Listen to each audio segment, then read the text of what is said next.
तर मित्रांनो, आज तारीख 9 डिसेंबर रोजी खटाव 9-12 आणि कोकरूड अशी दोन मैदान पार पडली. कोकरूड मैदानात 301 बैलगाडी मालकांनी सहभाग नोंदवला.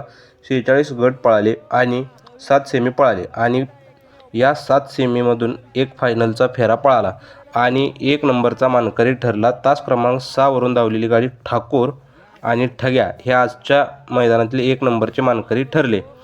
आणि ज्यांनी सेमी क्रमांक 1 बघितला नाही त्यांनी सेमी क्रमांक 1 आवर्जून बघा आणि कमेंटमध्ये सांगा सेमी क्रमांक 1चा निकाल काय होता. या मैदानाला फायनलचा फेरा सुद्धा आणि सुंदर अशी लढत चालू आहे. सुंदर गाडीच्या सुंदर अशी टाकी लढत कसा जुळला होतो. कमी लेखायचं नाही. वरील ठाकूर आणि ठग्यामध्ये अलीकर राजा आणि दखन आणि मध्ये सर्जा आणि मधू त्याच्यामध्ये सेठ आणि सर्जा मातीच्या राणाचा बादशाह बैलगाडी क्षेत्रातला देणं हत्या शांत आणि संयमी मार्गाचा मालकाने बैलावर टाकलेला विश्वास सार्थ ठरवणारा सगळे म्हणजे संपला परंतु संपला नाही थांबला थोडीशी विश्रांती घेतली आणि यात्रेच्या मैदानात कोकरूडचं मैदान संपन्न झालं. या मातीच्या रानात निनाय देवीच्या या ठिकाणी महाराणाने प्रथम क्रमांकाचा मानकरी ठरला होता. येथे पाहिजे जातीचे येड्या कमाण्याचे काम नव्हे.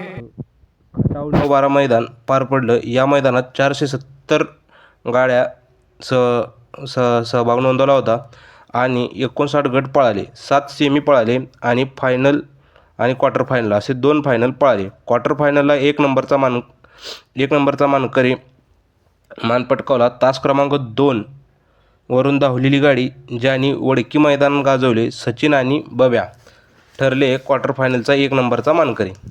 तास क्रमांक 6 वरून धावलेली गाडी पाखरे आणि माऊली 9-12 मैदानातील 1 नंबरचा मानक पटकावला आणि 1,01,000 रुपया आणि महाराष्ट्र केसरीचा मानकरी ठरला माऊली आणि पाखऱ्या.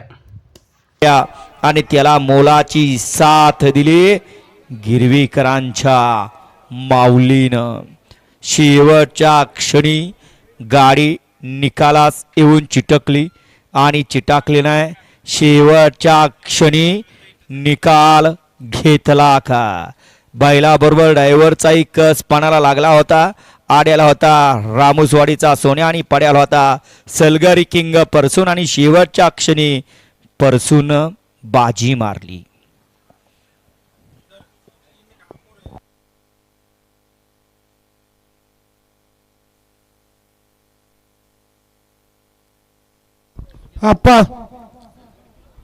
आप्पा जरा माईक द्या.